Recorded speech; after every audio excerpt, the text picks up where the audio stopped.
दुनिया में किसी आदमी को पूछा जाए कि तुम ज्ञानी हो या अज्ञानी,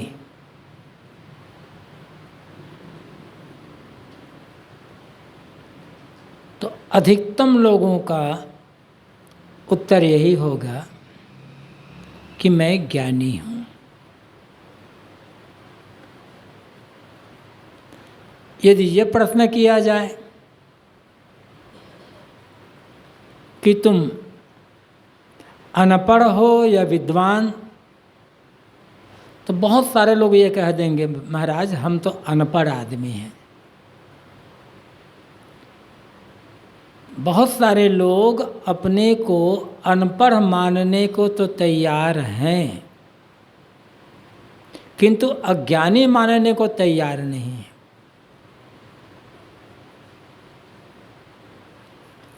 अच्छा, ये पूछा जाए कि तुम बेवकूफ़ हो या होशियार, कोई कहेगा कि मैं बेवकूफ़ हूँ। हर आदमी कहेगा कि मैं तो होशियार हूँ, मैं चाहे वो पढ़ा लिखा हो या ना हो। अनपढ़ से अनपढ़ आदमी भी अपने को बेवकूफ़ मानने को तैयार नहीं है, होशियार मानता है। अब होशियारी और ज्ञान, इन दोनों में अंतर भी है, लेकिन कहीं जाकर होशियारी और ज्ञान दोनों एक भी हो सकते हैं। चलो बेवकूफ़ और होशियार वाली बात छोड़ दो। यह प्रश्न पूछा जाए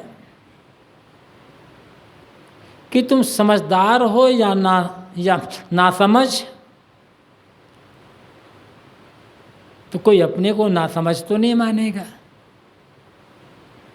क्या कि मैं नासमझ कैसे हो सकता हूँ भला, मेरे पास तो अच्छी समझ है। अब ये प्रश्न पूछा जाए, ठीक है मानते हैं कि आप ज्ञानी हैं,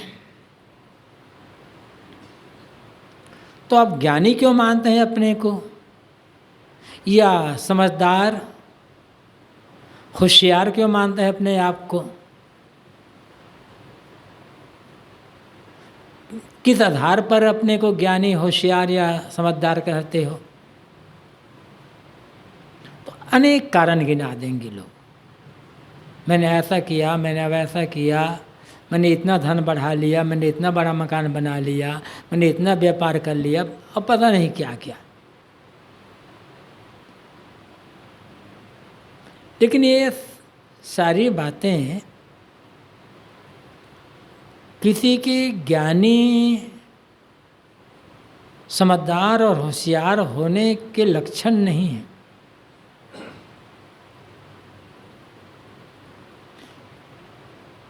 घंटा 2 घंटा 4 घंटा प्रवचन कर लेना, ये ज्ञानी होने का लक्षण नहीं है। बड़ा सुंदर सुंदर प्रवचन कर लिया तो आदमी बड़ा समझदार हो गया, ऐसा कुछ नहीं है। अभ्यास है। ज्ञानी होना बिल्कुल अलग बात है। होशियारी का एक अर्थ तो होता है चालाकी, बड़ा होशियार आदमी है। ऐसे होशियार का अर्थ बुद्धिमान भी होता है, समझदार भी होता है, लेकिन होशियारी दिखाना मतलब चालाकी कर लेना। ऐसे चालाक लोग तो फिर किसी काम के नहीं होते।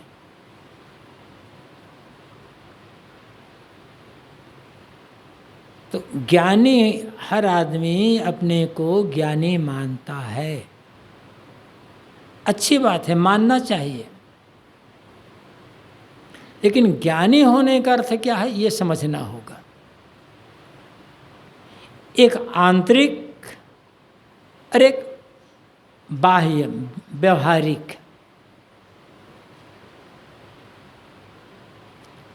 आंतरिक दृष्टि से देखें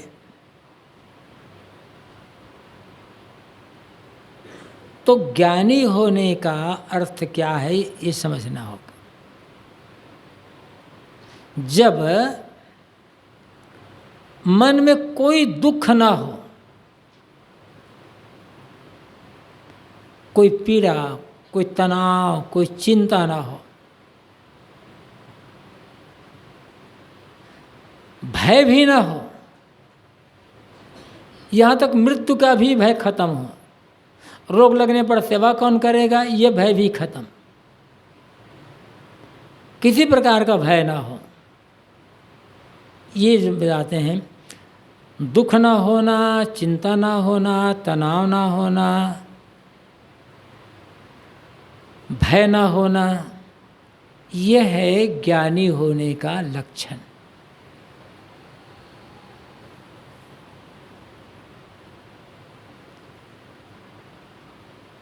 और यदि दुख है मन में, चाहे किसी बात को लेकर के दुख हो, शरीर में रोग हो गया इसलिए दुखी हैं, व्यापार में घाटा हो गया इसलिए दुखी हैं, परिवार में किसी की मौत हो गई इसलिए दुखी हैं, किसी ने अपमान कर दिया इसलिए दुखी हैं, मन के अनुकूल काम नहीं हो रहा है इसलिए दुखी हैं, तो समझ लेना कि मैं अज्ञानी आदमी हूँ। अज्ञानी ही दुखी होगा, ज्ञानी दुखी नहीं होगा।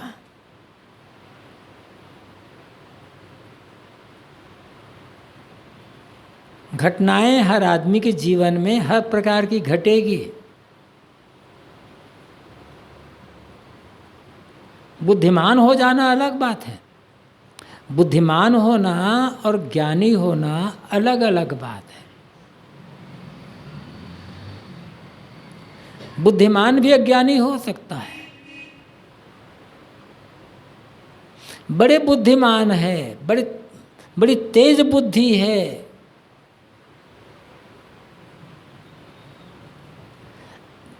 नशा दुर्व्यसन का सेवन कर रहा है, बिना शराब, बिना गुटखा, बिना सिगरेट आदि के रह नहीं सकता, यही तो अज्ञानी होने का लक्षण है। बुद्धिमान है, खूब पढ़ा लिखा है, लेकिन बिना शराब के एक दिन भी नहीं रह सकता, तो समझना अज्ञानी आदमी है। अज्ञानी ही पिएगा सबको, ज्ञानी नहीं पिएगा।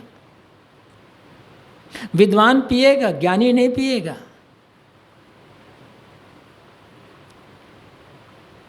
समझदार आदमी ऐसी चीज़ों को क्यों खाए पिएगा? बड़ी सरल बात है।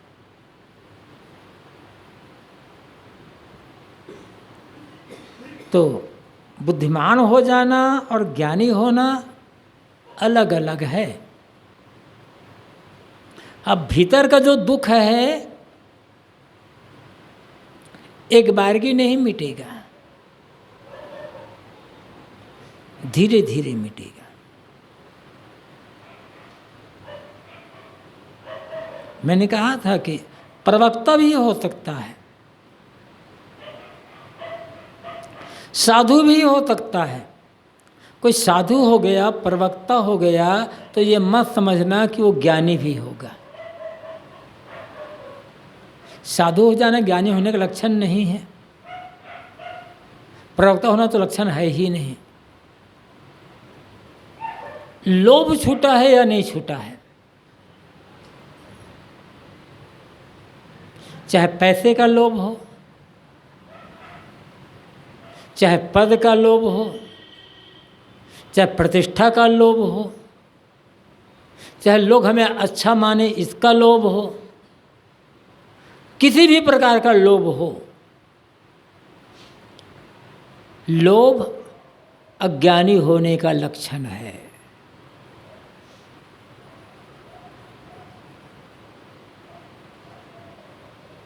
क्योंकि ज्ञानी लोभ नहीं करेगा है। मैंने कहा कोई भी लोभ हो, पैसे का लोभ है, दूसरों को समझाते हैं कि खाली हाथ आए हैं, खाली हाथ जा गए, और साधु होने का होकर के लोभ कर रहे हो पैसे पैसे के लिए, तो अज्ञानी तो हो, भले प्रवक्ता हो सकते हो, गुरु भी हो सकते हैं।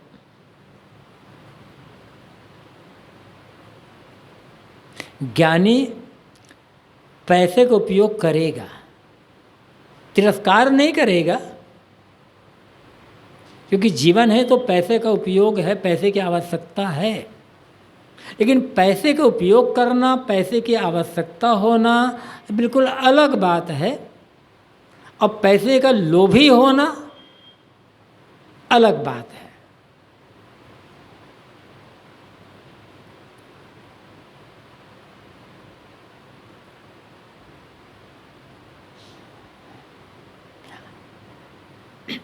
प्रतिष्ठा का लोभी होना, हमारी बड़ी प्रतिष्ठा हो, अरे प्रतिष्ठा है क्या?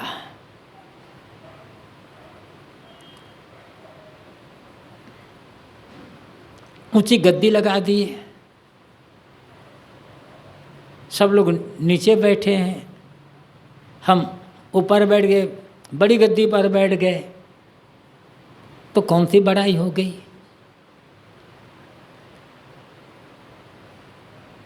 हम जहाँ जाएं,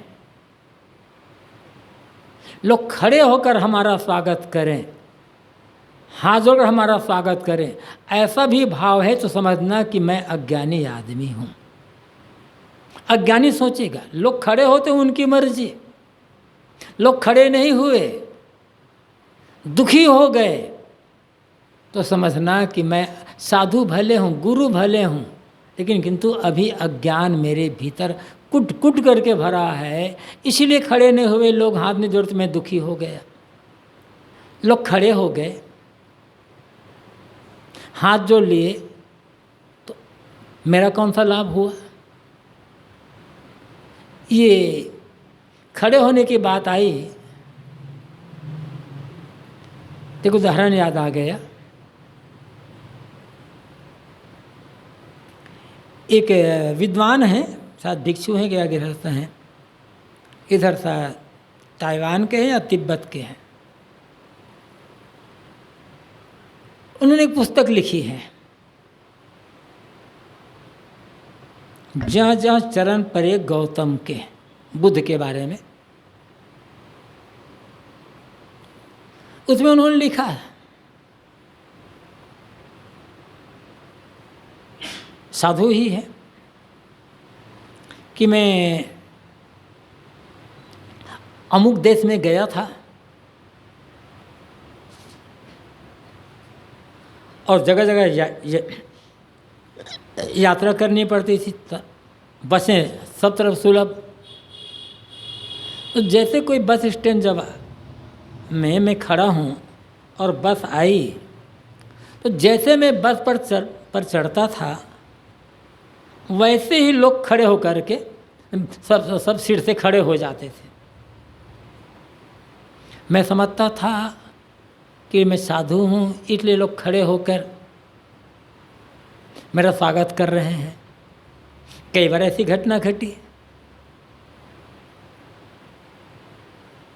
कि जैसे मैं बस पर चढ़ता था, लोग सीट से खड़े हो जाते थे।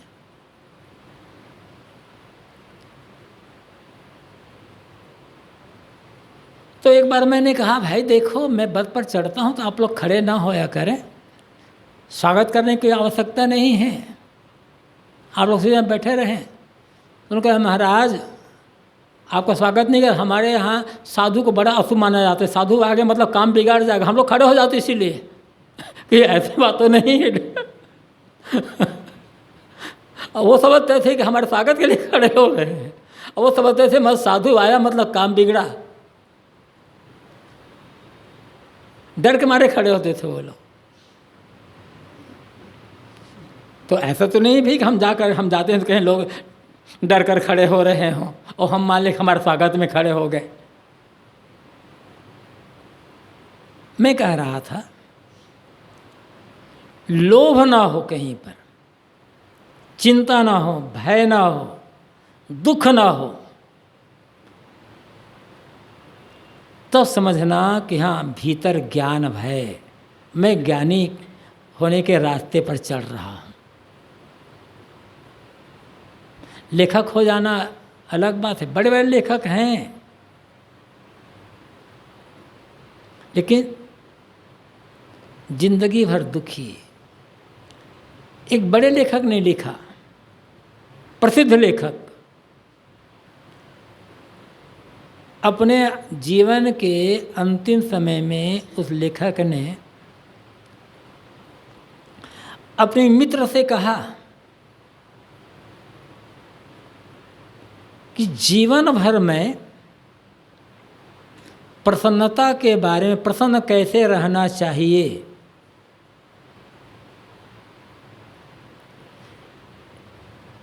प्रवचन देता रहा। प्रसन्न कैसे रहें इसके लिए पुस्तकें भी मैंने लिखी, लेकिन जीवन में कभी प्रसन्नता का अनुभव नहीं किया, प्रसन्न नहीं रह सका। तो मतलब क्या हुआ?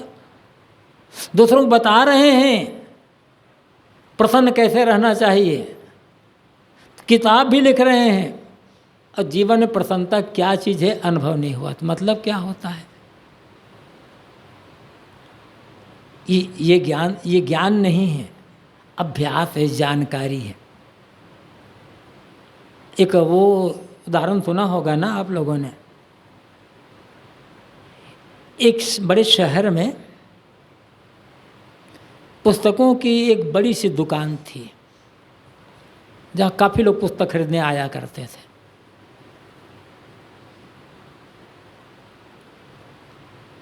तो एक बार लोगों ने देखा एक आदमी एकदम फटे पुराने कपड़े, शकल सूरत से कपड़े लगता था कि कोई भिखारी होगा या बिल्कुल दरिद्र गरीब आदमी होगा। कपड़े भी गंदे, फटे पुराने, शरीर भी वैसे को जो दुकान के सामने टहलता रहता था, किसी दिन 4 घंटा, किसी दिन 6 घंटा, किसी दिन। और लोगों ने कई दिन देखा, मांगता किसी से कुछ नहीं था।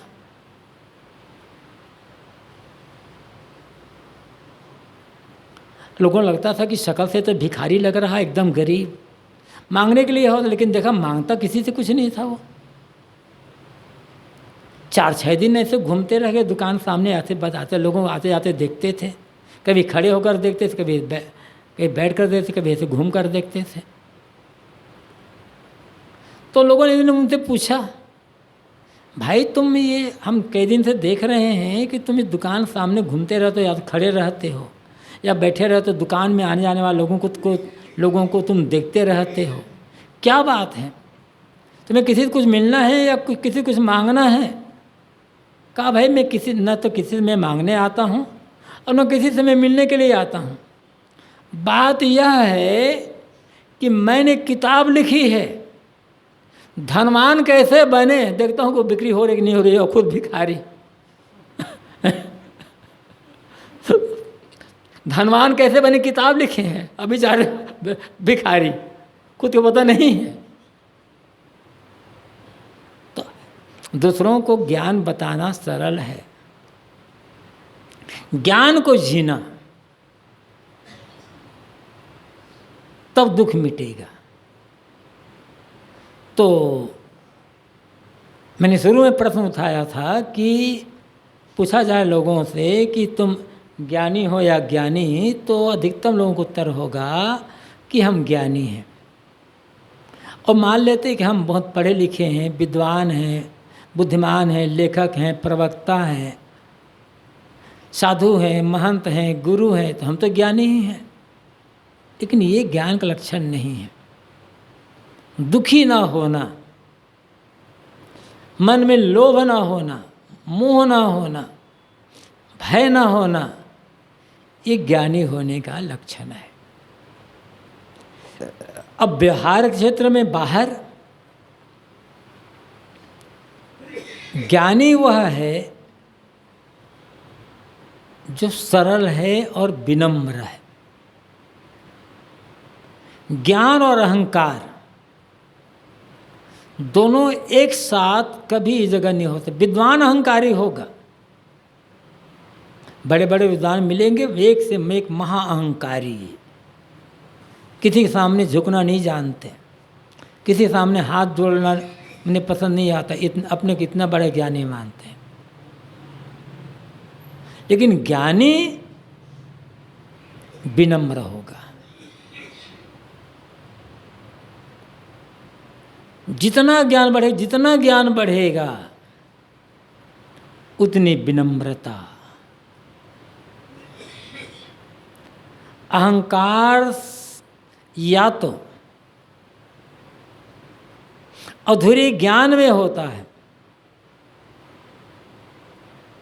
या मूर्खता के कारण होता है। अहंकार का मतलब ही है मूर्खता। चाहे कोई साधु हो चाहे गृहस्थ हो, मैं भी अहंकार करता हूँ कि ऐसे से, तो मेरे भीतर भी मूर्खता भरी हुई है।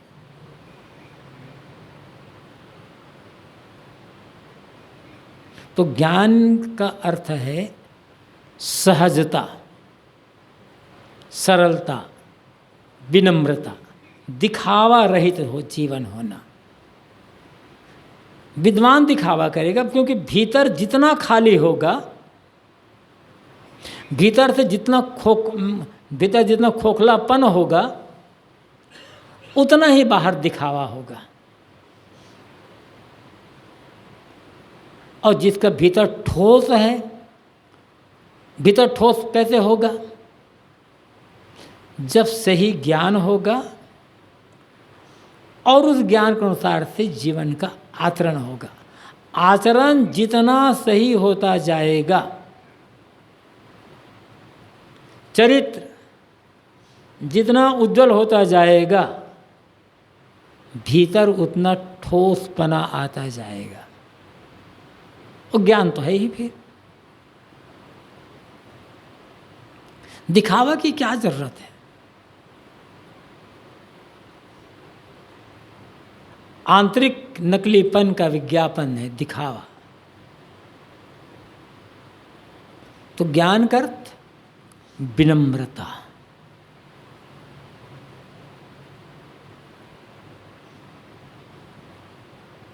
सरल बन जाना। और सरल बनना बहुत कठिन है, बहुत कठिन है सरल होना। अहंकारी होना सरल है, लेकिन सरल होना सरल नहीं है। जब अहंकार पूरा का पूरा गल गया, सरलता कब आएगी? जब तथ्य की पूरी समझ होगी। तथ्य की जितना वैराग्य बढ़ेगा, अनासक्ति बढ़ेगी, शरीर के प्रति अभिमान भाव जितना घटेगा, उतने जीवन में सरलता आएगी। लोग हमारी पूजा करें, यह भाव कब आता है? जब हम मानते हैं कि मैं शरीर हूँ। आत्मा की तो पूजा हो नहीं सकती। आत्मा को तो माला पहनाया नहीं जा सकता। आत्मा की तो आरती होगी नहीं। आरती किसकी होगी? शरीर की। माला शरीर को पहनाया जाएगा। सम्मान शरीर का होगा।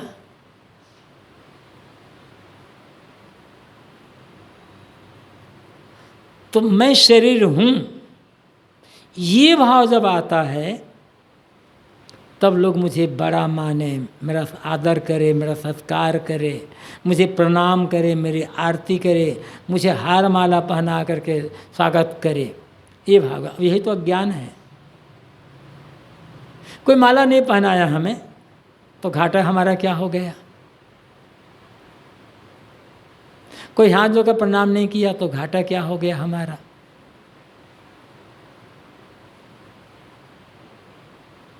अधूरा ज्ञान, नकली ज्ञान।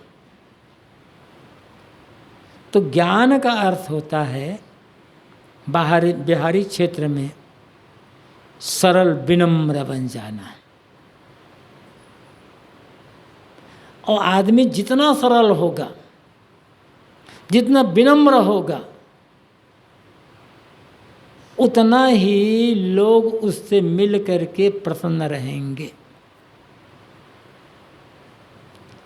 जितनी सरलता बढ़ती जाएगी, सहजता बढ़ेगी, विनम्रता बढ़ेगी, उतना ही लोगों के मन में सम्मान बढ़ेगा। और न बढ़ा तो कोई घाटा नहीं।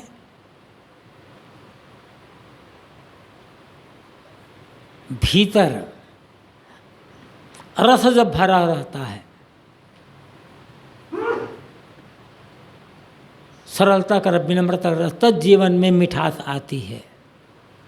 गन्ना में जहाँ गांठ होती है वहाँ रस नहीं होता, मिठास नहीं होती है। और वहीं गांठ में कड़ापना होता है।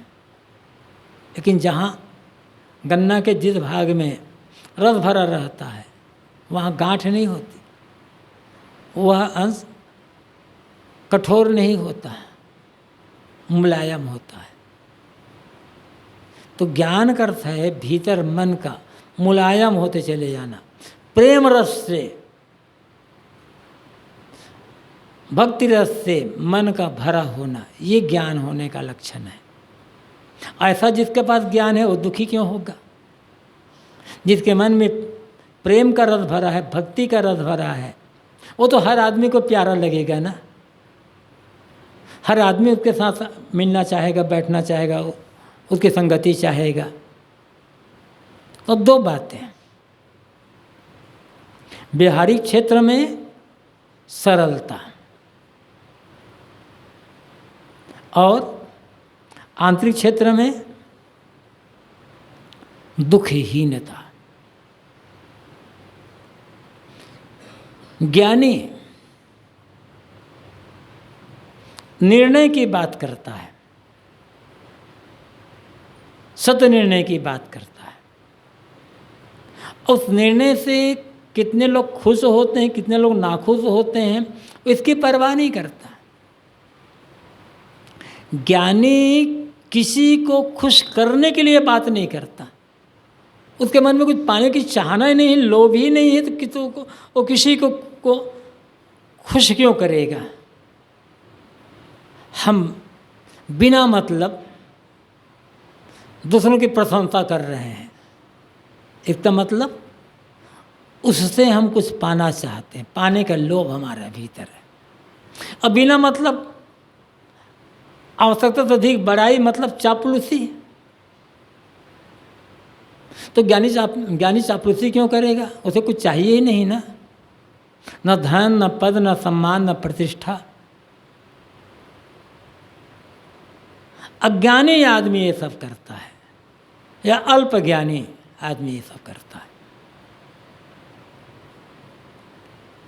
कुल मिलाकर के बात इतनी ही है, सचमुच में दुख से मुक्त होना चाहते हैं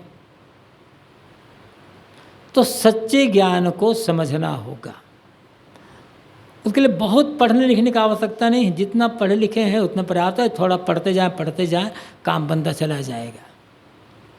और जितना जानते हैं उतने का जीवन में आचरण करते चले जाना, बस आगे आगे का रास्ता साफ होता जाएगा। तो जितना हम जानते हैं उतने जीवन में प्रयोग करते रहेंगे, दिखावा रहित जीवन जिएंगे, कहीं पक्षपात है नहीं, कहीं किसी बात के लिए लोभ है ही नहीं, तो मन में दुख भी नहीं रहेगा। मन हमेशा प्रसन्न रहेगा, शांत रहेगा, संतुष्ट रहेगा। मन की प्रसन्नता, शांत, संतोष, यही ज्ञान का फल है और इसी में हमारे जीवन की सार्थकता है। बस बहुत बहुत धन्यवाद। बोलिए सद्गुरु देव की जय। अभी हम लोग परमाराध्य परम पूज्य सद्गुरुदेव जी के आशीर्वचनों से हम लोग लाभान्वित हो रहे थे। अब कार्यक्रम समापन की ओर है। समापन पूर्व एक भजन सुनते हैं। भजन रखने के लिए मैं निवेदन करता हूँ जानवी जी से, आप आए और अपने मधुर कंठ से हम लोगों को एक भजन सुनाएं।